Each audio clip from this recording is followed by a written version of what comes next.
Hotep, everybody. Hey, this is Michael Imhotep, founder of the African History Network and host of the African History Network show. I'm here with one of our esteemed scholars when it comes to African history, African American history. You've heard him on the African History Network show before. I'm talking about the one and only Dr. Molefi Kete Asante. Hotep, brother, how you doing today? Hotep, Imhotep, I'm very good. I'm blessed, and I'm ready to be on this very popular show. Yes, we've certainly heard about your work and appreciate the work that you're doing. It's essential. absolutely, absolutely, and as well as with you, man. And I've been inspired by you. Probably the first time I saw you on TV was on Tony Brown's Journal. Yeah, wow. Back in the early 1990s, man. You one of the few people who remember that. Oh, Tony had me on periodically. Yeah. Tony Brown's Journal. And I grew up watching Tony Brown's Journal because my parents watched it. Yeah. So that's how I learned about him. Every Sunday, 4 p.m. I think it's 4 or 5 p.m. PBS here in Detroit. That's how I learned about you. I love it. All right. So many people have seen the interviews I've done with Anthony Browder as well as Dr. Charles Finch. Yes. And we were talking about the documentary from executive producer Jada Pinkett-Smith. It's in the African Queens series. It's on Netflix. And the trailer dealing with the installment dealing with Queen Cleopatra VII caused a lot of controversy, a lot of Arab backlash, anti-African backlash, things like this. So it came out May 10th, 2023. I've seen it. And I thought it was fantastic. I know you did a lecture recently dealing with Queen Cleopatra, this documentary, and the Arab anti-Blackness backlash, things like this. So I want to have this conversation with you today on this topic. So let me ask you a question, brother. Have you seen this documentary yet on Netflix? I have not seen the documentary. Okay. So my issue is not the documentary per se. I mean, and I would like to see it. I mean, I'm not opposed to see it. I want to see it. Yes. But that's not the issue. The issue is, for me, a problem of racial hatred of African people, as expressed by the Arab indignation about an African woman playing the role of Cleopatra. That's the issue. The issue is it is time for African people to resist the incredible encroachment of Arab nationalism onto African culture and the attempt to erase African people from Africa's own history, particularly on the land of Africa itself. So it's a serious problem, and it's not just a problem of a movie. It is actually what's happening in Sudan right now. It's the same issue. I mean, the Arab stations are saying that Sudan is an original part of Arabia, of course. So this is what they're saying today, yesterday. So in Arabic, they are having a real strong resistance to Africa asserting itself. And I'm of course one of those people who believe that we have to resist any attempt to falsify the record of African history. So that's where this debate comes with me, how to deal with this question and how to raise this question in a proper context so that African people, not just here in the diaspora, but also on the continent of Africa, began to take up their own intellectual and scholarly arms to fight against this encroachment. And we have to do that. And part of our confusion as African people, to a large degree, over the last 400 or 500 years, and even before that, really that part of that confusion has been because of the Arabization, just like it has been the Europeanization of African people and African cultures. So we've got to adjust to that, and I think that we've slept enough. It's time for us to wake up. Okay, we've slept enough. It's time for us to wake up. And I've looked at a lot of the different comments, the backlash coming from Arabs who are in Egypt today, who are what are referred to as modern day Egyptians. And I know in your lecture, you made the distinction between Egyptian being citizenship, as in the modern term Egyptian today, and understanding an Egyptian in the past when it would be what we would call ancient Kemet, things of this nature. Can you talk about that nuance for a minute? I think that's a very wonderful observation. Yeah, I can talk about it quite specifically. What the Arab population has largely done in Kemet, in Egypt, is to hijack the term Egyptian. That's basically what they have tried to do.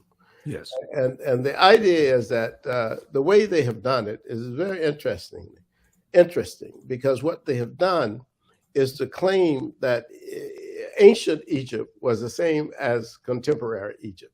Mm-hmm. And of course, that is not true. I mean, that's false on the very face of it. I mean, almost anybody can see that. And I've said this, when I've talked about the American situation, I've told people that 500 years ago, the land that we call the United States of America didn't look like it does today, right, in terms of the diversity of the people.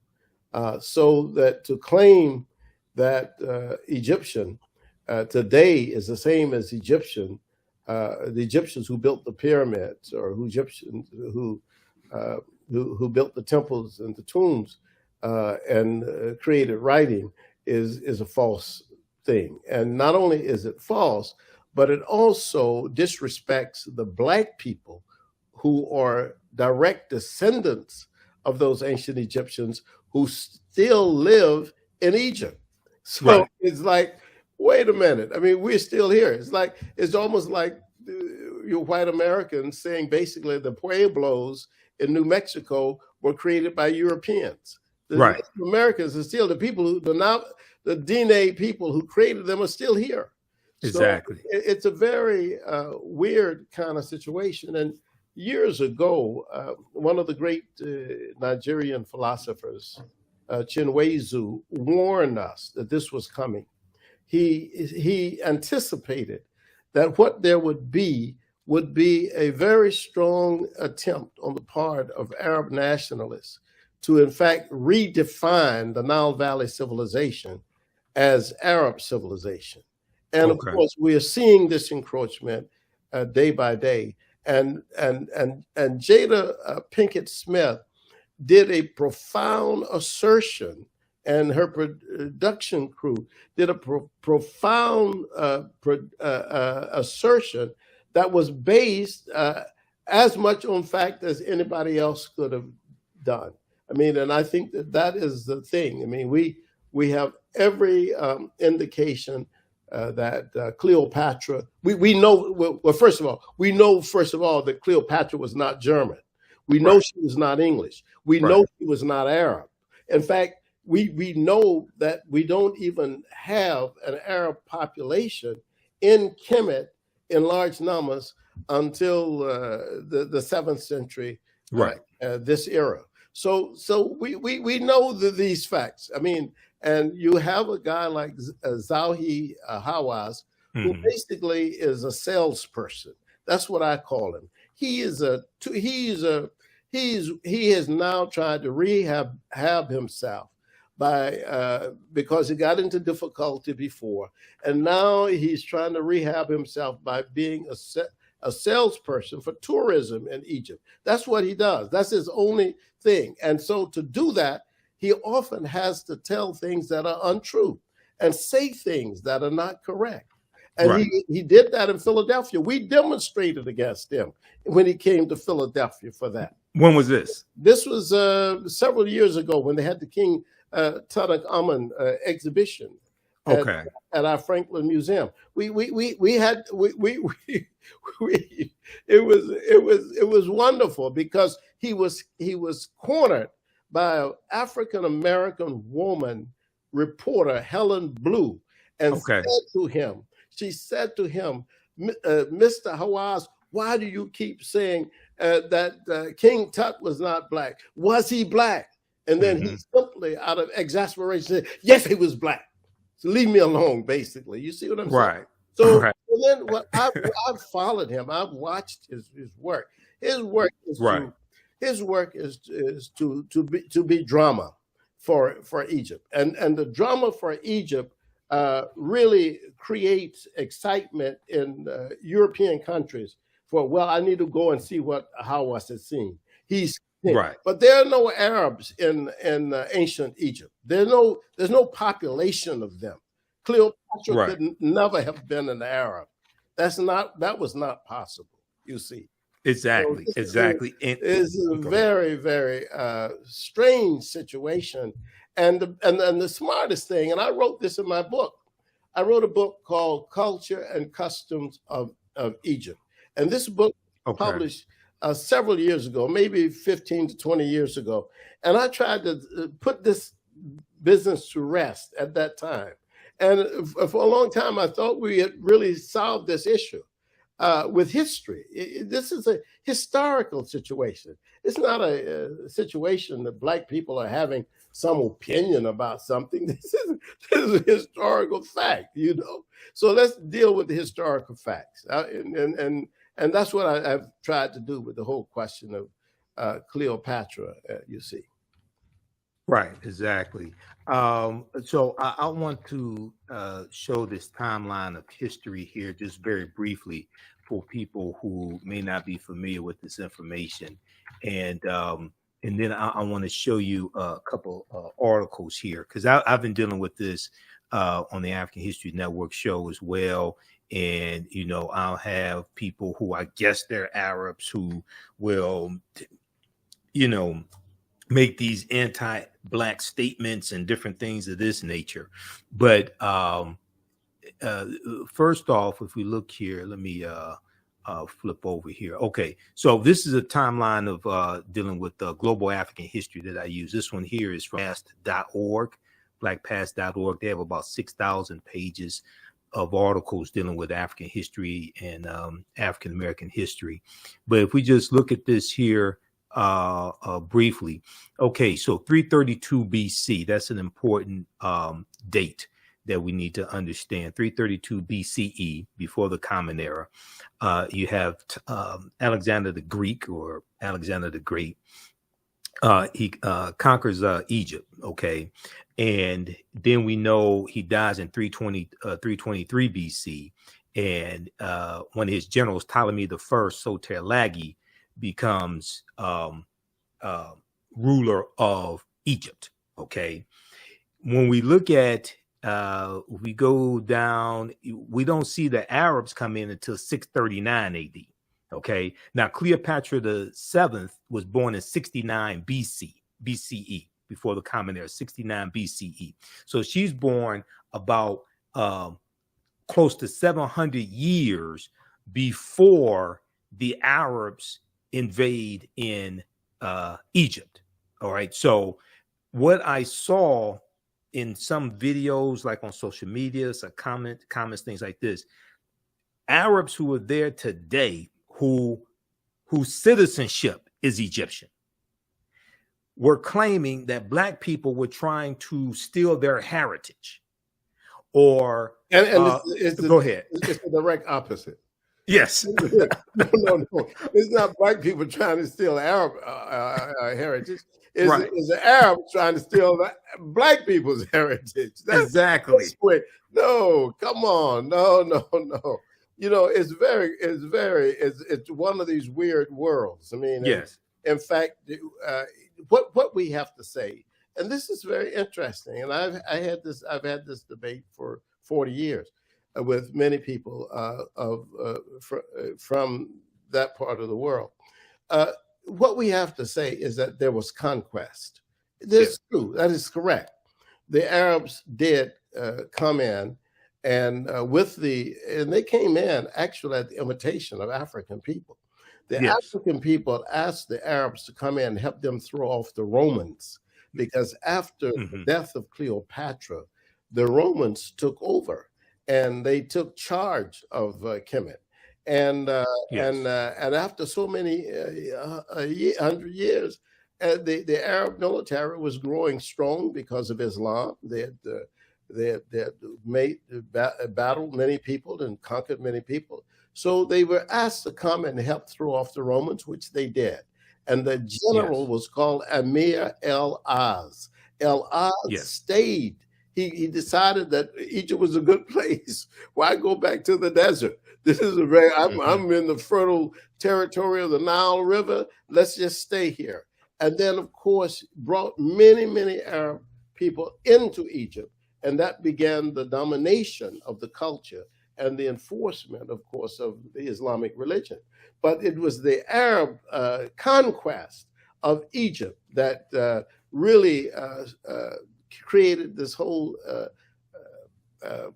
commercial notion of taking over the creative innovations of African people and claiming them as Arab creations. Arabs didn't build the pyramids. Arabs didn't build the tombs. They didn't build the temples. They didn't create writing. None of that is attributable to the Arab population. Exactly. And it's important to note that the ancient Kemetic people, the ancient Kemites, they stopped building pyramids in the toward the end of the 6th dynasty. Okay, they stopped building pyramids somewhere around 2300 BC, something like that. Okay, long before the Arabs come in, long before the Romans come in, long before the Greeks come in. Absolutely. You know, and if we really want to deal with it, even before the people called Hebrews was said to have come into Egypt, the Africans have stopped building pyramids also. Okay, absolutely. Yeah. So this is all about, and this is why I think your channel is a good channel. African history. I mean, it's all about correcting these impressions that were based on the idea that African people had been conquered, that we had been enslaved. And so people took advantage of the situation that African people found themselves in. And that meant that for at least for those of us in the US, for 246 years, people could write anything they want to write about us because we were not writing in large numbers and we were not reading in large numbers. You see, that's right. Yeah. And then the Arab conquest of Kemet and the attempted conquest, and they still at it in Sudan, and my ancestors trace to Sudan on my mother's side. So when you start talking about the whole situation of the Nile Valley, the idea is how do you take that away from Africa? But that's the attempt. The attempt is, and so by Arabizing African people to make them think that they are Arabs, they have created this internal situation where you have fighting and factions going on in places like Sudan and still in southern Egypt as well as in Chad and Niger and so on. Those areas are volatile, and they're volatile because there's some people who say, well, I don't mind being Muslim, but I don't want to be an Arab. You know, I have my own language. I have my own grandmother, my own grandfather, but they want to make me an Arab, and they want to change my name, change my language, and do all of that. But people are saying, you know, let me be. If you say that I'm a Muslim, that's fine, but don't make me an Arab. And don't say that I'm Arab, and don't punish me because I don't take your name or I don't use your language and so forth. So this is a question of the notion of Arab supremacy over African people. This is why it's almost like it's not inherent, but it is endemic to the Arab notion of the relationship between Africans and Arab people. And that notion is that African people are below Arabs. That's a negative notion that cannot be allowed to exist in the 21st century, and we have to fight it. And this is why I came out with a lecture on Jada Pinkett-Smith, because whatever celebrities are brave enough, like Kevin Hart or her, say these kind of things, and they're not scholars. They just know what the general plausibility is. I mean, what's probable. I mean, the fact that Cleopatra, for example, was a descendant of a Greek leader doesn't mean much after 300 years. I mean, it's almost like I was telling somebody, and I said this often, that in my own family, I have people who maybe 4 generations ago had white paternity, some white man in the family, but they're not. If you look at them today, they're not white. So you can have Greek paternity 300 years ago, and still your complexion today will be black. You see what I'm saying? So we don't. That's a debate that is ridiculous. It doesn't make any sense to me.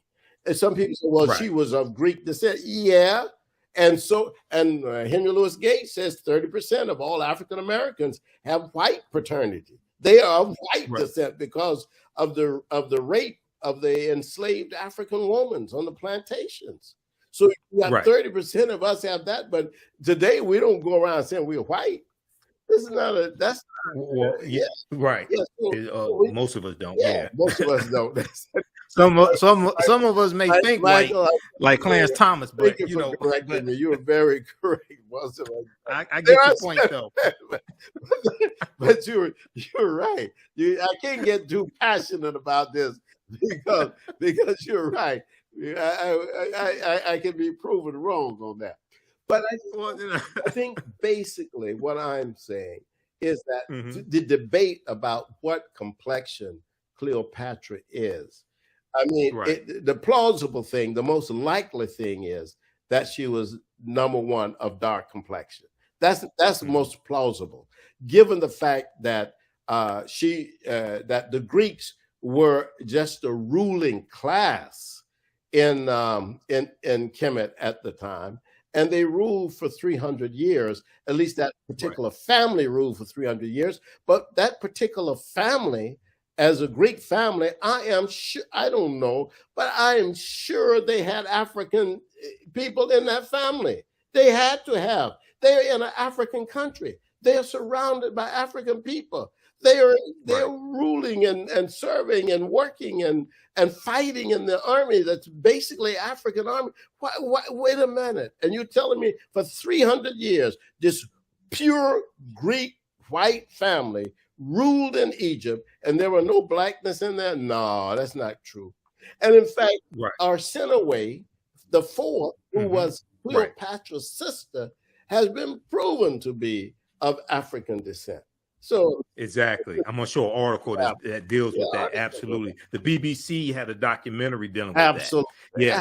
Now, Arsinoe the Fourth is depicted in the documentary Cleopatra from Jada Pinkett-Smith. Also, oh, okay, great. She's depicted in there. Yes, good. I need to see that. Yeah, absolutely. It's on Netflix. It's about, I think, something like 2 hours, 2.5 hours. It's fantastic. So, for the sake of time, because I know you're short on time. I'm sorry, I got another appointment.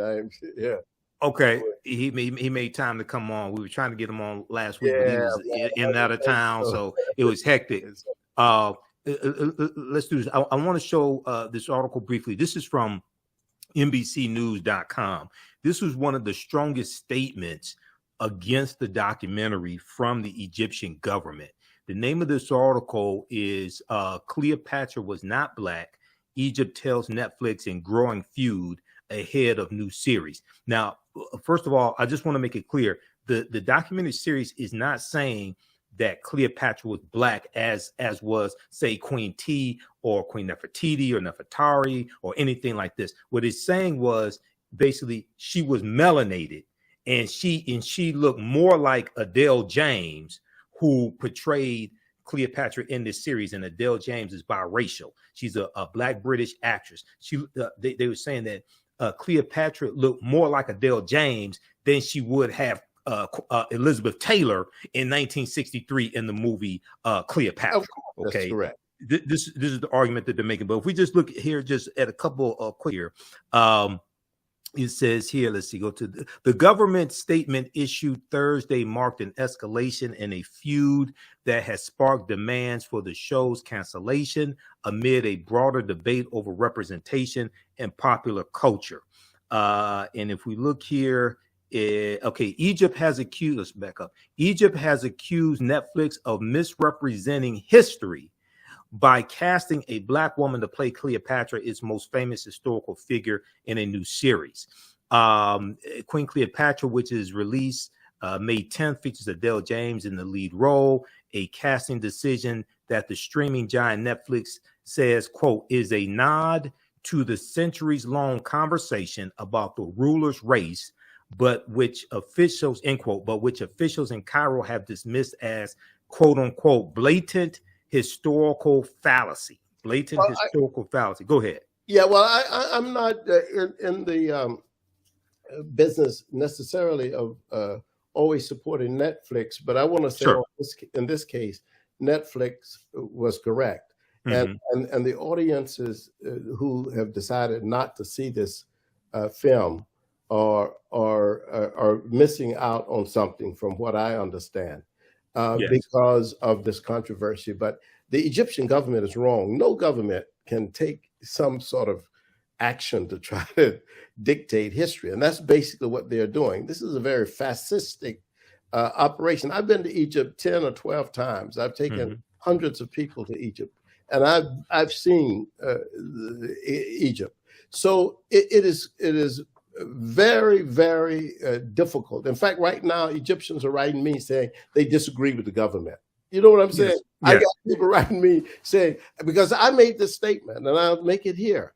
I have rarely seen an Arab progressive who speaks out against racism against Black people in Egypt or in Sudan.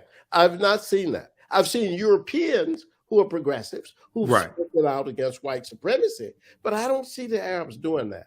And so this Arab wrote me from Germany. Yes, I'm one of the ones who speak out, but I still have not seen any indication of this. You see, I haven't seen any real fact. So in this situation, Netflix is correct to take artistic license to do this, and they are more on a solid historical base and foundation than the Egyptian government, because the Egyptian government is simply trying to promote Arab nationalism against the historical Black foundation of the ancient Egyptian government.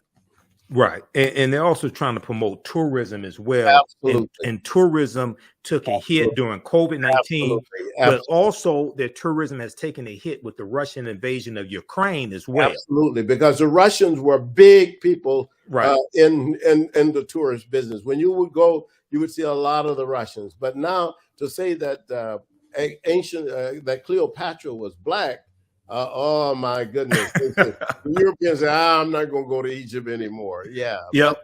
Yep. Even just to have a biracial woman portraying her and just saying that Cleopatra had melanin is scaring the hell out of people. Yeah. Because the white imaginary of Egypt, of course, is, as you say, is white. Is right. White. It's 10 Commandments. 10 Commandments. That's right. And of course, even in the 10 Commandments, they don't have, at least they don't go with Cleopatra as an Arab. You see, they at least the Europeans put her in as an English woman, a British woman. So, but we still but this. Well, they show Nefertari. Absolutely. With Ramses, they show Nefertari as a white woman. Yeah, exactly. Absolutely. So this is what's going on. But I think we have to do a number of things. Maulana Karenga used to say that Cleopatra was basically unremarkable as a leader anyway. So it is a big controversy. But if you start talking about Queen Ty or Hatshepsut, we're talking about great leaders as well, great women who had power and who exercised power. So Becknefru and other women who were leaders in their own right, Amanirensis, the Nubian queen who stopped Augustus from taking over Nubia and so forth. So there are many, many other issues, but I think that this issue here is basically an issue that is anti-African. That's basically what it is. And I think that we just have to keep saying, look, no Arab was ever a pharaoh in Egypt. No Arab was ever could ever be Cleopatra, because that was not true. Even if you say she had Greek descent, she also most likely had African ancestry as well. And and then we also know that Arabic is not indigenous to Africa as a language. It's not. It's an African language now, just like English is an African language now, and French. But it was not an African language. Absolutely. This article here, because I was on KBLA 1580 AM, which is Tavis Smiley's radio station in Southern California. I was on this past Tuesday on the Danny Morrison show, and one of the things we talked about was this documentary series and some of the history of Queen Cleopatra VII, etc. This article here from the Washington Post is a really good article by Bethany Butler. Was Cleopatra black? We're asking the wrong question. Now, one of the things I talked about this on Roland Martin Unfiltered, and some other shows I've been on, in my interviews with Tony Browder as well as Dr. Anthony Finch. The racial classification of black and white are contemporary terms. Absolutely. Contemporary classification, 17th century, 18th century, things like this. Back at this time, 69 BC, they don't have those classifications. Absolutely. Okay? So it's just important to understand that nuance. But something very, we're trying to look at, a lot of people are trying to look at this history from over 2,000 years ago through the contemporary lens of race today. But something very important in this article is a statement from Jada Pinkett-Smith, and it's on Netflix's companion website called Tudum, Tudum. I think I'm pronouncing that correctly. It's on the third page here. I'm going to go to this because it helps clear up a lot of this confusion, because even in the documentary series, once again, they're not saying Cleopatra was black. More so, they're saying she wasn't white. Okay, so, but it's, let's see here. Pinkett-Smith told Netflix's companion website, Tudum, that the goal of African Queens, with the documentary series African Queens, which launched earlier this year, 2023, with a look at the 17th century ruler Nzinga, that was good also, that one, was to share underrepresented stories about historical women who were so powerful and were the backbone of African nations. She said, we don't often get to see or hear stories about Black queens, and that was really important for me as well as for my daughter, and just for my community to be able to know those stories, because these are tons of them, because there are tons of them, Jada Pinkett-Smith said. Comment on that for a minute. There's another quote that I want to get to. Go ahead, brother. Well, yeah, I mean, I think that she's definitely right. I mean, I don't, and I think that the whole question of what is, I mean, when you start talking about Africanity, the argument that is most likely to be sustainable is that Cleopatra was certainly an African woman. And if you're in Africa for 300, your ancestors are in Africa for 300 years, right? What you are culturally an African person, and I think that the ancient, Greeks were very interesting because they did not try to appropriate Egypt at first. They learned from Egypt. They learned, and in fact, they wanted in fact, Alexander himself, I mean, 300 years earlier than Cleopatra, wanted the oracles of Kemet to recognize him as one of the sons of God. I mean, this is very right. Alexander. Traditional, you see, yeah. So it's not the we don't have an argument with the Greeks, and even the contemporary Greeks don't argue these issues. Right. This is the Arab issue. This is Arab imperialism in Africa, And Dr. Sally Ann Ashton, a PhD from Cambridge and an Egyptologist, has argued that most of these arguments are agendas of white supremacy. But I argue that this is an agenda of Arab supremacy. The idea is we cannot, they don't, number one, they basically have persecuted, oppressed, suppressed, and brutalized African people, dark-skinned people in Egypt and in Sudan, and now they cannot stand the fact that on the American nation, on the American side, that Africa, a woman of African descent, has said what is correct.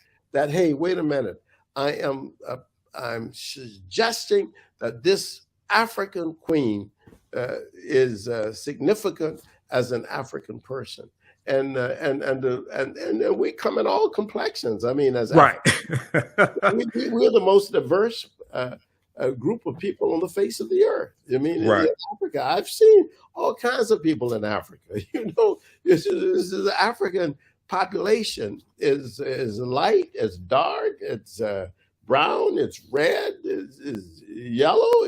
We have everything on the continent. And if exactly. you travel, they will see this.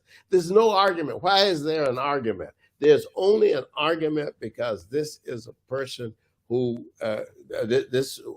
because Jada Pinkett-Smith has said, and her production people have said, look, this actress represents Cleopatra. And I think it's just as legitimate and more legitimate than having Elizabeth Taylor to do it. Absolutely. Lastly here, and then I'm going to give you a website and let you tell people how they can contact you. This is the article I was looking for. Now, this just came out May 12, 2023. CNN.com. Queen Cleopatra actress Adele James talks blackwashing, quote unquote, blackwashing. And in here, we scroll down, it talks about how her ethnicity is, now this is a statement from the producers of the documentary. Her ethnicity is not the focus of Queen Cleopatra, the documentary series, but we did intentionally decide to depict her of mixed ethnicity to reflect theories about Cleopatra's possible Egyptian ancestry and the multicultural nature of ancient Egypt. Okay. Talk about that for a minute, because at the time, they even say this in the documentary, at the time that Cleopatra was born, the populations that are there in Egypt are the indigenous African people, the Greeks, and they also talk about Hebrews or Jews being there. I would not have written a statement like that because, you know, it's just like when I go to France, mm-hmm. I mean, and I see a whole lot of African people in France, in Paris. But I wouldn't say, I mean, France is a white nation. You know what I'm saying? It's like you go to Australia, you see people from Asia and people from Papua New Guinea and everywhere, but Australia is a white nation. Mm-hmm. So ancient Kemet in 300 BC mm-hmm. was a black nation. Yes, it was conquered by Alexander's army, and they imposed a Greek rulership over that black nation. Over a black nation, right? Yes, right. Don't confuse matters. It became more multi-ethnic later as more Greeks came, as later in the Romans era, the Romans, yes, and the Persians, and many people came. But the further you go backwards, the blacker the country is. Oh, correct. Yes, absolutely, absolutely. All right. I know you're short on time, brother. Yeah. Tell people how they can contact you, and then we've got your website that I'm gonna pull up right here as well. Let people know how they can contact you if they want to bring you in to do a lecture or anything like that. All right. Thank you very much. All right, but let me tell you you got my website, Molefi Kete Asante.com. Yes. And you can also see our lectures at our think tank, the Molefi Kete Asante Institute. It's Okay. MKA Institute lecture series. And if you go to YouTube, you'll see our lectures as well. We appreciate you very much, Michael. Thank you. All right, brother. All right, brother. It's good to catch up with you. Good to talk to you again. Hotel. All right, Hotel. All right, brother. Peace. Peace. All right, everybody. He has to run. He has another commitment. Don't go anywhere. We have more information for you as well. And I'm teaching on Saturdays, I teach my online history classes as well. Ancient Kemet, the Moors, and the Ma'afa, understanding the transatlantic slave trade, what they didn't teach you in school. So we have a session of that coming up at 2 p.m. Eastern Standard Time today, May 20th, 2023.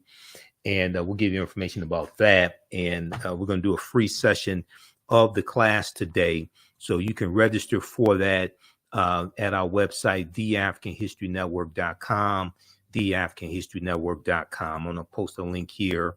And you can register for the full 12 weeks. Actually, it's about 14 weeks this time around. You can register for the full 14-week online course.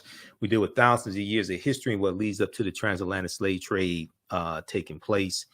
And I do a PowerPoint presentation. We have book references, articles, video clips, etc. So that was Dr. Molefi Kete Asante that we just spoke with. And he was the he used to be the chair of the Afro-American Studies Department at Temple University in Philadelphia. He has written over 100 books dealing with African history, African American history, and probably about 500 articles or so as well. So he's one of our esteemed scholars. All right, how's everybody doing today? Share this broadcast on your social media platforms. Invite your friends to tune in as well. And go to our website, TheAfricanHistoryNetwork.com, TheAfricanHistoryNetwork.com. We have information dealing with our radio show, the African History Network show, our classes, all that there. If you want to support the African History Network, you can do so. $ the AHN show through Cash App, $ the AHN show through Cash App, also through PayPal, paypal.me/the AHN show. That helps us keep doing the research, keep broadcasting our Sunday night show. I'm on Sundays, 9 p.m. to 11 p.m. Eastern Standard Time, the African History Network show on 9:10 a.m. The Superstation WFDF here in Detroit. So you can support us. Cash App, PayPal.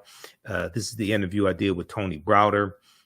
Follow us on our YouTube channel, Michael Imhotep, Imhotep. But on Saturdays, I teach Ancient Kemet, one of the original names for Egypt, Ancient Kemet, the Moors, and the Ma'afa, understanding the transatlantic slave trade, what they didn't teach you in school. So the class is regularly $130. It's on sale $60. You can register for the full course. We do the sessions live. All the sessions are archived and recorded. So you can go back and watch them anytime, even a year from now, 2 years from now, you can go back and watch the entire course. Okay.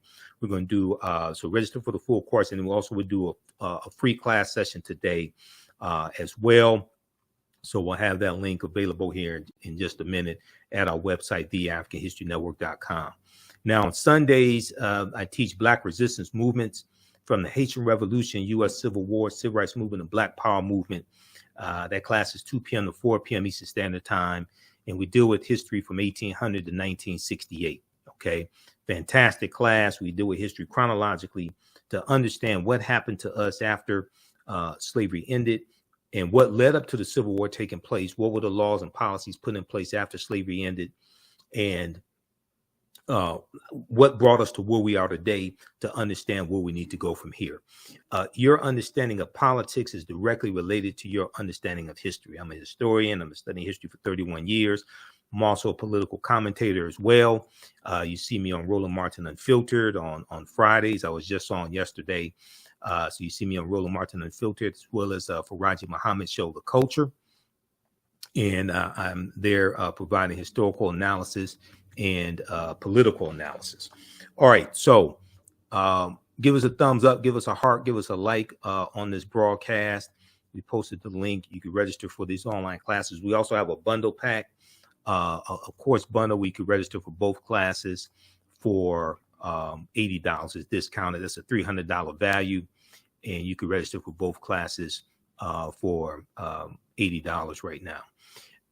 You can also use this information with your children. I would say the content is PG-13. Okay. All right. Now, just to give you a brief overview of this class that I teach, it developed from a 4.5-hour lecture that I did in 2014 called Understanding the Transatlantic Slave Trade, what they didn't teach you in school. And it was that lecture was the culmination of about seven years of research. Okay. But when we study the transatlantic slave trade, we can't start studying our history in slavery. We have to deal with the 800-year occupation of Europe by the Africans known as the Moors. And we have to understand this history chronologically, what leads up to the transatlantic slave trade taking place. So we can't start in 1441 with the Portuguese going into Mauritania.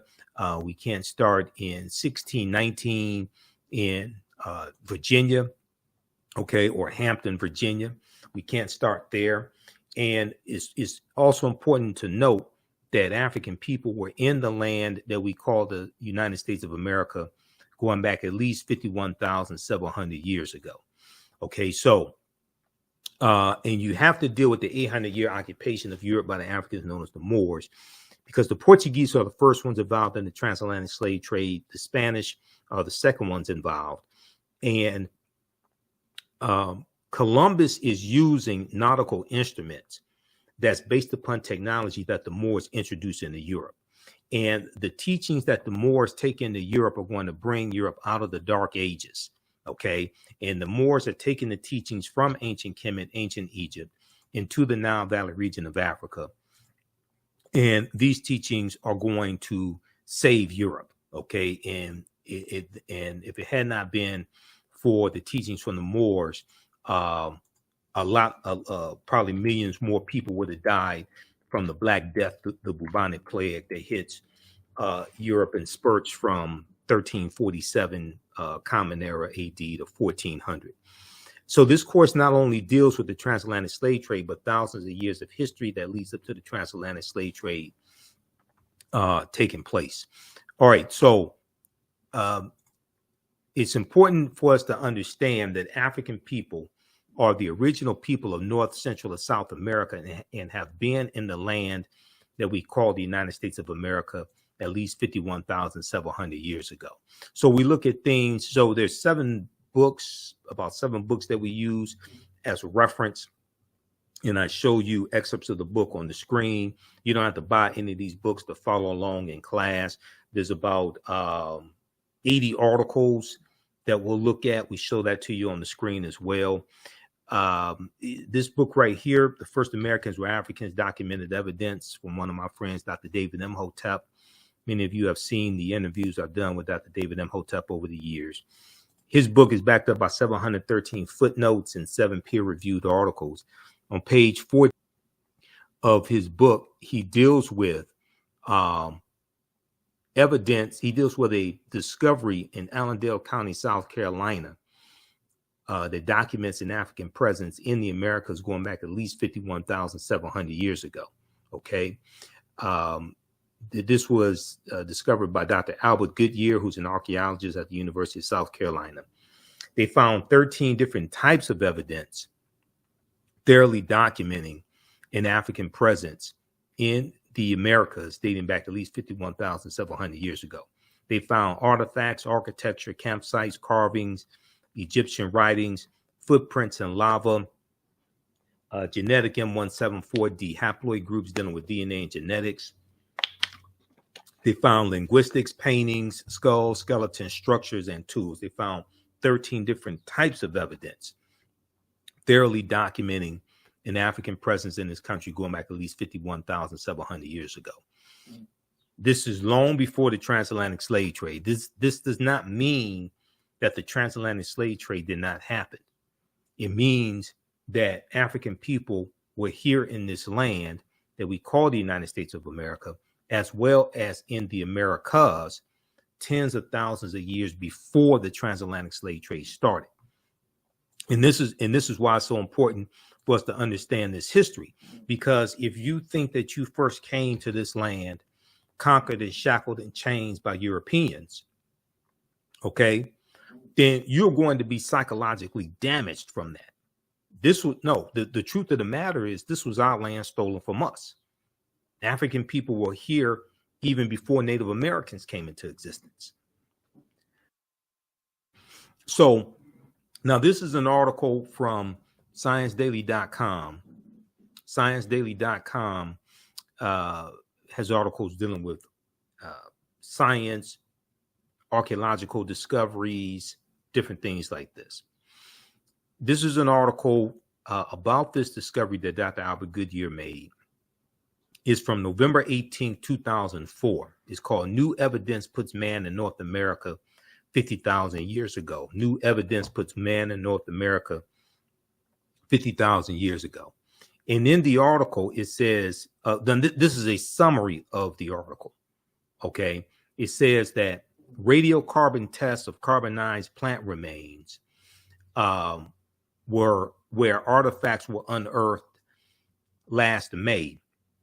That would have been May 2023. Well, that would have been May 2004, along the Savannah River in Allendale County by University of South Carolina archaeologist Dr. Albert Goodyear, indicate that the sediments containing these artifacts are at least 50,000 years old, meaning that humans inhabited North America at least long before the last ice age. Humans inhabited North America long before the last ice age. Okay, so who were these humans? Right now, these were the Khoisan, who are the short-statured Africans. Now, if we look here, there was a article in Science magazine. An October 2012 genetic study published in Science magazine found that the Khoisan in Southern Africa are the oldest ethnic group of modern humans. The Khoisan in Southern Africa are the oldest ethnic group of modern humans, with their ancestral line originating about 100,000 years ago. The Khoisan, formerly called by the derogatory term Bushmen, are genetically unique, and no other currently known population had separated so early from our common human ancestor. The Khoisan, formerly called from our commonly human ancestor. Okay, now the Khoisan, formerly called by the derogatory term Bushmen, are genetically unique. Now, when we look here, these are two Khoisan women. Okay, the Khoisan are the short-statured Africans. And there's a good article from AtlantaBlackStar.com that talks about the Khoisan also. The Khoisan live in Southern Africa in territory that is territory spanning Botswana, Namibia, Angola, Zambia, Zimbabwe, and South Africa. They are largely divided into two groups: hunters and gatherers, the Sans people, and keepers of the livestock, the Khoi people. The Khoisan languages include the distinctive click sounds that are not found in the languages of their neighbors. So read the article from AtlantaBlackStar.com called 5 Ethnic Groups that prove the first humans were Black. Okay, so we go through and look at these different archaeological discoveries, scientific discoveries. We do that in the first 2 or 3 classes. This discovery here that came out in February 2010, this deals with on the Greek island of Crete. They found stone tools that date back 130,000 years ago. Stone tools that date back 130,000 years ago. And they said this is strong evidence for the earliest seafaring in the Mediterranean. Okay. And they said that this seems to push the history of Mediterranean voyaging back more than 100,000 years. Specialists in Stone Age archaeology say previous artifact discoveries had shown people reaching Cyprus, a few other Greek islands, and possibly Sardinia no earlier than 10,000 to 100,000 years ago. Okay, so the deeper they dig, the blacker the planet gets, the more research they do, the older we get. And what this is, when these different archaeological discoveries come out, what it's doing is causing all the scientists and archaeologists, etc., to push the timelines back, Okay. You know, Juvenile had that song back in like 1988, 1999, back that thing up. They keep having to back that thing up when these archaeological discoveries come out. There was one that came out in June of 2017 dealing with Morocco. Okay. And this deals with how they found remains of Homo sapiens in Morocco that date back 300,000 to 350,000 years ago, which are the oldest remains of Homo sapiens, modern man. Now, this article here from NBCnews.com, we're older than we thought. New find pushes human origin back 100,000 years. This is from June 7th, 2017. Modern humans evolved much earlier than previously thought, researchers reported Wednesday. New discoveries at a rich site in Morocco show modern humans were hunting and probably cooking game animals 300,000 years ago, which is 100,000 years earlier than scientists have believed until now. New discoveries and new dating methods show that, in fact, many of the bones belong to modern Homo sapiens as far back as 300,000 and 350,000 years ago. The earliest previous Homo sapiens bones dated back 195,000 years ago, and that was in Ethiopia. This pushes this timeline back over 100,000 years ago, and 100,000 years prior to 195,000 years ago, or so. It pushes the timeline back, and what they're realizing now is that Africans migrated out of the Nile Valley region of Africa much earlier than previously thought. Okay, much earlier than previously thought. Now, there was just an article that the New York Times had that just came out this past week, and this article here. Let's see here if we can pull this up quickly. Yeah, this article right here from the New York Times. We posted this on our Facebook fan page, The African History Network, The African History Network. Study offers new twist in how the first humans evolved. Study offers new twist in how the first humans evolved, and is saying that scientists now believe that humans didn't evolve just in one area of Africa at one time. Study offers new twist in how the first humans evolved. A new genetic analysis of 290 people suggests that humans emerged at various times and places in Africa. At various times and places in Africa. Now, this is from May 17th, 2023. Okay. And when you look at the article, it talks about the discovery that was made in Morocco that I just showed you. Okay, now this article just came out this week. Scientists have revealed a surprisingly complex origin of our species, rejecting the long-held argument that modern humans arose from one place in Africa during one period in time. By analyzing the genomes of 290 living people, researchers concluded that modern humans descended from at least two populations that coexisted in Africa for 1 million years, for 1 million years before emerging in several independent events across the continent. The findings were published on Wednesday in Nature. Now, that's a popular journal dealing with scientific discoveries, the journal Nature. Okay. Now, right here, excavations at the Jebel Irad archaeological site in Morocco, where 300,000-year-old fossils that may be the oldest evidence of Homo sapiens were found in 2017. That right there, that excavation site, that's dealing with the article I just showed you from NBC News. That plays a part in this discovery right here that just came out this past week as well. Paleoanthropologists and geneticists have found evidence pointing to Africa as the origin of our species. The oldest fossils that may belong to modern humans, dating back as far as 300,000 years, have been unearthed there.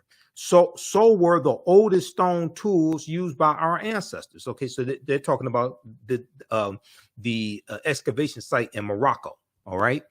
Okay. So give us a thumbs up, give us a heart, give us a like on this broadcast. Hopefully you learned a lot today. Hopefully you like this type of information.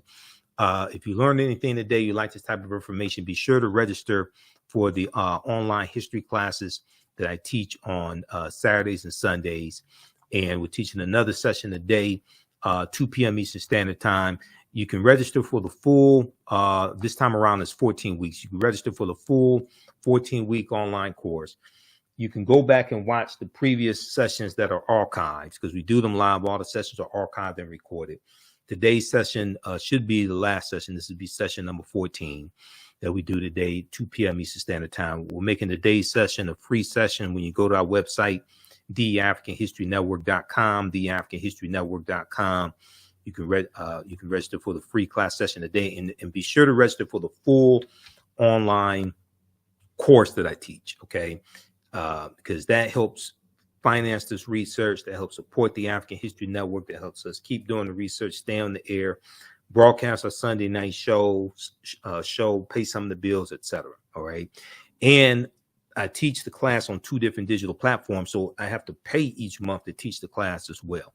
All right. How you all like this type of information? Post your comments here. Give us a thumbs up. Give us a heart. Give us a like. Did you learn anything today? In this class, we deal some with some different ancient civilizations as well. You know, we talk about the Olmecs and Central in New Mexico. Well, not New Mexico, in Mexico, the Olmecs. And we talk about the Mandinka, Egyptian, Kemetic Olmec connection as well. We deal with ancient Kemet and the influence on America from ancient Egypt, ancient Kemet. Kemet meaning land of the blacks, one of the original terms of Egypt. Also, Ta-Meri, meaning the beloved land. When you look at the Washington Monument is an ancient African symbol called a tekken. How many people knew that? Okay, the Greeks call it an obelisk. We know that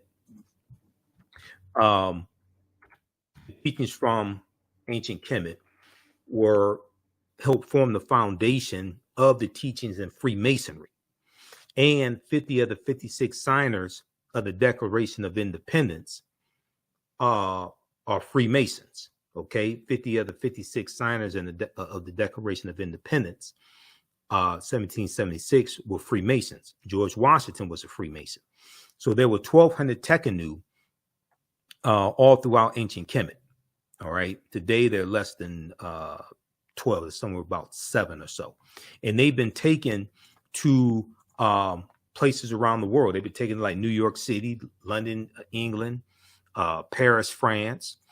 Ancient Egyptians called obelisks tekenu, and they were used to tell the time in the past. Their pinnacles were basically covered in gold to reflect the sunlight.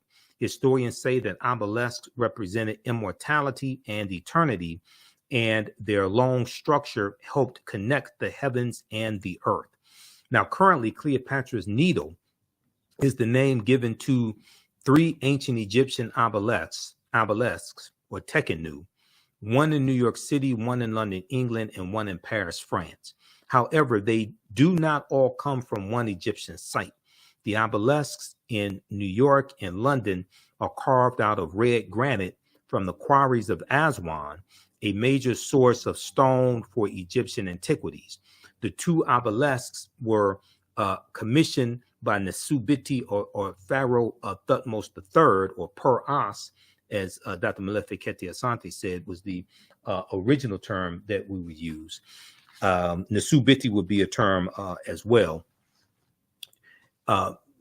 Nasubiti Thutmose III for the Temple of the Sun in Heliopolis, near modern-day Cairo, with each weighing about 224 tons and standing 68 feet tall. So there's a good article from face-to-faceafrica.com from May 17th, 2022, about a year ago, called Cleopatra's Needle, How 3 Ancient Egyptian Obelisks Ended Up in New York City, London, and Paris.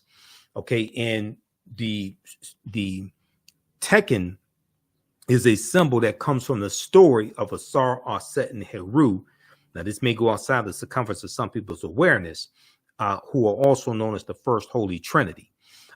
There were approximately 1,200 Tekkenu built in ancient Kemet, but only about a dozen are found in Egypt today. Many of the Tekkenu removed from Egypt are now in Istanbul, Turkey, London, England, Paris, France, Berlin, Germany, New York, Rome, Italy, Vatican City, and elsewhere throughout the world.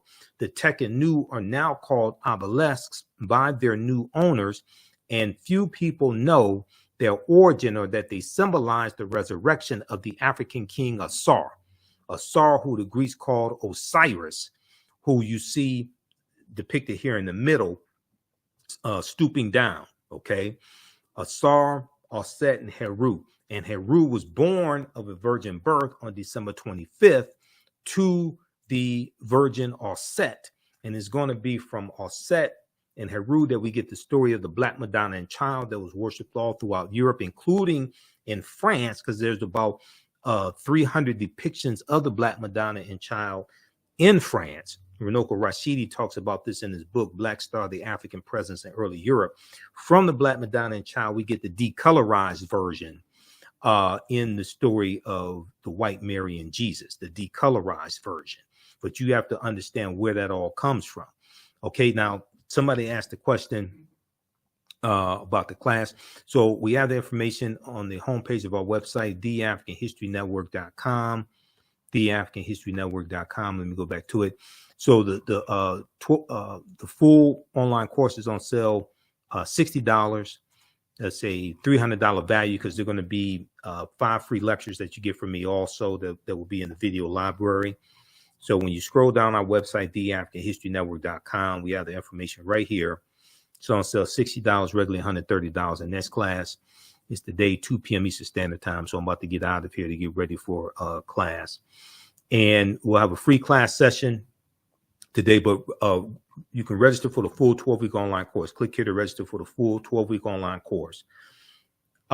Your membership, your registration in the class does not expire, meaning you can go back and watch. You'll have full access to watch the class, next year, a year from now, 2 years from now, 3 years from now. It doesn't expire. You still have full access. You can go back and watch as many times as you want to. We have a bundle pack where you can register for both classes for $80. The second class I teach is on Sunday, and we'll be teaching the class Sunday, May 21st. Black resistance movements from the Haitian Revolution, U.S. Civil War, Civil Rights Movement, and Black Power Movement. The same format for the second class as well. We do the class live. The sessions are archived and recorded. You can go back and watch it anytime. You don't have to worry about being in class at a certain time or anything like that. Okay. And we have a live chat where you can, a text chat where you can ask questions in class also. If you miss class, you can email me to ask your questions as well. Okay. All right. But this is, hopefully you learned a lot. This is a lot of work to teach these classes, to do this broadcast. Because I was doing this full time. I don't do this full time anymore. So it takes, I do my radio show. I do Roland Martin's show on Fridays. Usually I'm on Faraji Muhammad's show on Tuesdays. And then, I do other interviews as well. And people interview me and they're requesting interviews. I'm going to be on the road during the summer. It looks like I'll be at least a few places in the summer, and I'll be here in Detroit at different events also. So I stay busy. And my radio show is on every Sunday, 9 p.m. to 11 p.m. Eastern Standard Time, the African History Network show on 9:10 a.m. the Superstation WFDF here in Detroit. Now, the word Mason is derived from the Latin words mass and sun. Mass and sun. Mason means child of light and expresses the desire to pursue light, which is a metaphor for the sun, which symbolizes knowledge. The term child of light, or sons and daughters of light, was first used to identify students who had completed 42 years of study in the temples of ancient Kemet, ancient Egypt. Many Masonic temples were modeled after the temples of Kemet, places where light or knowledge was imparted in a series of steps or degrees. This comes from page 18 and 32 of Egypt on the Potomac by Tony Browder. And I just interviewed Tony about 4 weeks ago, and we were talking about why Nile Valley civilization matters, why Nile Valley civilization history matters, and we talked about Queen Cleopatra a little bit as well. The concept of going to an institution of higher learning and getting your credentials in a series of steps or degrees comes out of Africa. That comes out of the Nile Valley region of Africa, especially ancient Kemet. That comes from us. Okay. What you do for yourself, what you do to yourself, and what you allow other people to do to you and get away with is based upon what you think about yourself. What you think about yourself is based upon what you have been taught about yourself. What you've been taught about yourself is based upon everything you've read, heard, and seen about yourself. So this is the type of information that changes the way we think, feel, act, and behave, and ultimately changes our results. It has a transformational impact on our mindset when we come into the knowledge of this, and we combine African history with economic empowerment and political empowerment. Okay, when you see that pyramid principle that I show you, that Dr. Lyndon Jeffries and Professor James Small talk about, I'll show that to you in just a minute. Now, Masonic temples are considered houses of light or temples of learning. The term Mason means child of light. Okay, and the term Mason is a direct reference to the highest degree of the ancient Kemetic education system. The 33 degrees of instruction within Freemasonry represent a fraction of the 360 degrees of instruction that comprise the ancient Kemetic or ancient Egyptian system of education. Yet, with less than 10% of the wisdom of ancient Kemet, Freemasons have held positions of influence and power throughout the world for over 200 years. They learned less than 10% of what the ancient Africans knew, and they've been able to basically conquer the world. This comes from page 33 of Egypt on the Potomac by Tony Browder. All right, so we go through our history and we look at different periods of history. We look at understanding what are patron saints. We look at, we go through history chronologically. Okay, we look at the Moorish influence on Europe. Even when we look at something like center class, and center class, or center class is Dutch. It is Saint Nicholas. Center class means Saint Nicholas, and center class is the religious figure that the secular figure of Santa Claus is based upon. But center class had a sidekick named Jada Pinkett, Black Pete, and Black Pete was a Moor. And in one of the versions of the story, Black Pete was center class's slave. Okay, some people may say servant, but he was defeated by center class and became his slave. So we go through, look at things like why Christmas is celebrated on December 25th, because nowhere in the biblical text does it state that Christmas is celebrated on December 25th. And that deals with the winter solstice and a retelling of ancient stories dealing with Asar, Aset, and Heru, different things of this nature. Okay. And then we look at the 800-year occupation of Europe by the Africans known as the Moors. We look at different civilizations like that of Carthage, okay, different empires like that of Carthage, the Carthaginians, Hannibal Barca. We look at Nubia as well, Axum, etc. We deal with the film Black Panther, okay, because for instance, Black Panther represents, you see 11 different African cultures infused in the movie Black Panther. Ruth Carter was the costume designer. Ruth Carter studied 11 different African cultures for 6 months. And we see this represented in the film Black Panther. Bast, the panther deity, Bast is based upon Bastet. Bastet was a netter who was worshipped in the form of a lioness. Okay, she was an African Egyptian goddess worshipped in the form of a lioness and later a cat. And she was a netter of warfare in Lower Kemet, Lower Egypt. She was worshipped as early as the Second Dynasty around 2890 BCE, before the Common Era, or BC. Okay, so the film Black Panther is a powerful movie, the first one and the second one. There's so much African culture and history that we see represented in the movie.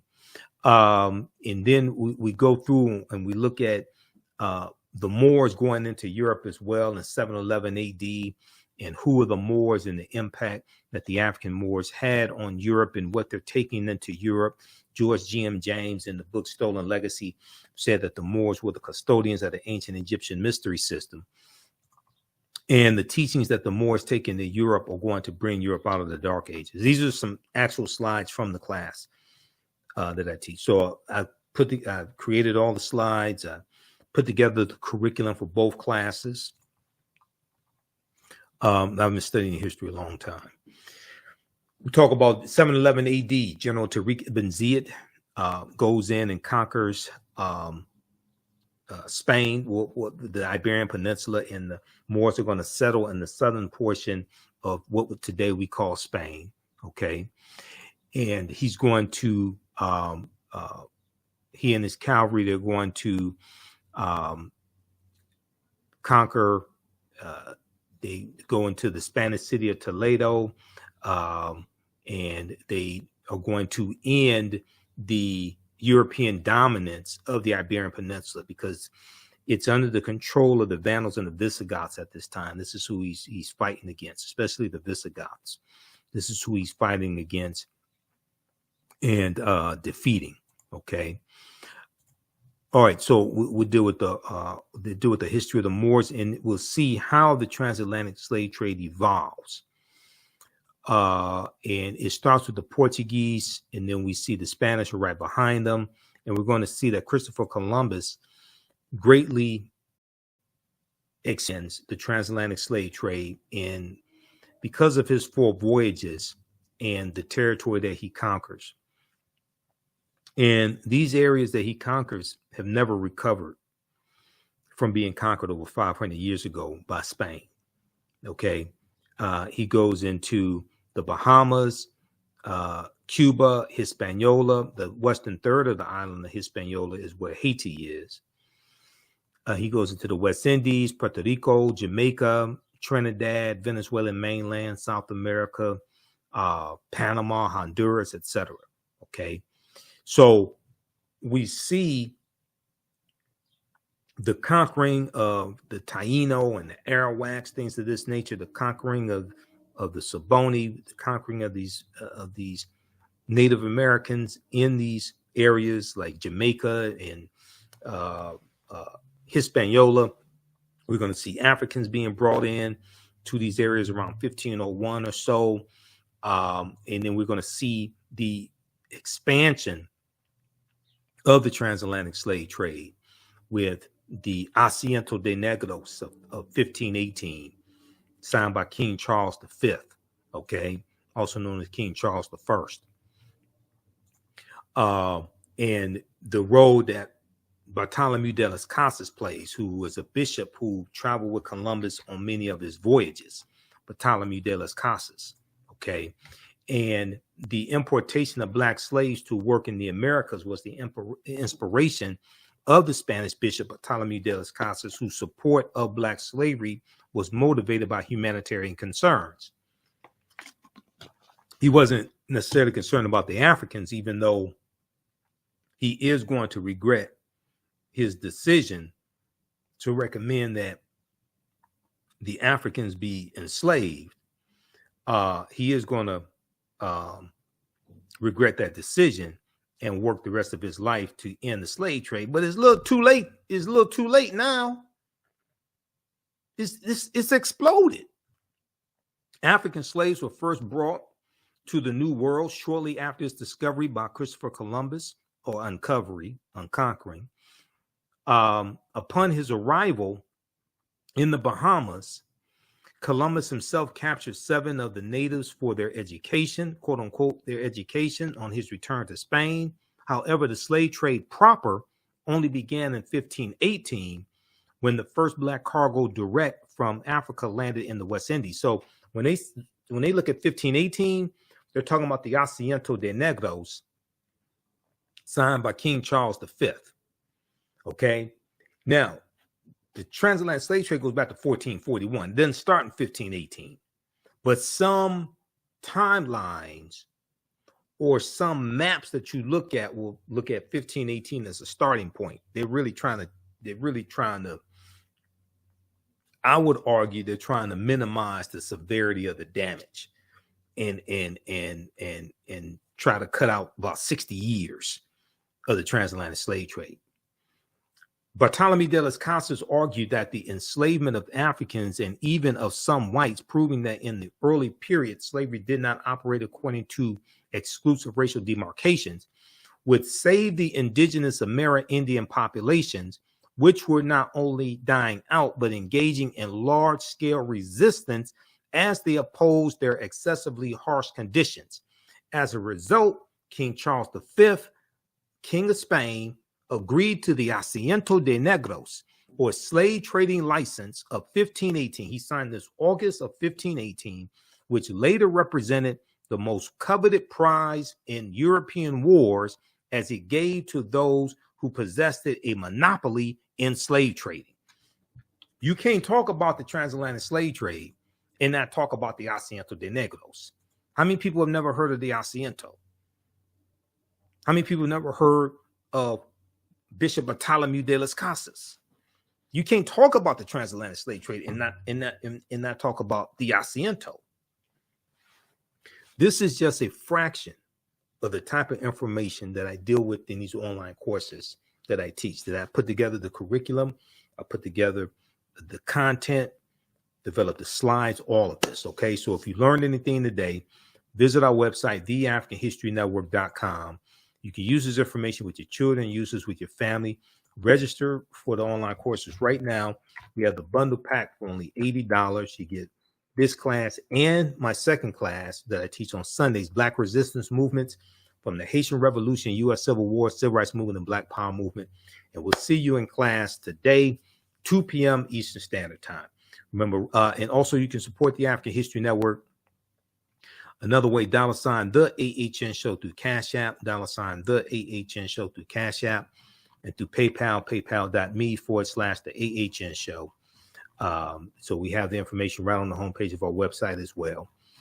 And so this helps us keep doing the research, stay on the air, keep broadcasting. I'll be on the road some this summer, speaking in different cities or expos, etc. So I'm trying to line that up as well. So this helps cover expenses, things of that nature. All right. So if you learned anything today, definitely support us. Follow us on our Facebook fan page, The African History Network, The African History Network, and our YouTube channel, Michael Imhotep, IMHOTEP. Remember, right now it's correct wrong behavior. It's not over till we win. Wakanda forever. And we'll see you in class today, and I'll see you on the radio when I'm on Sunday, 9 p.m. to 11 p.m. Eastern.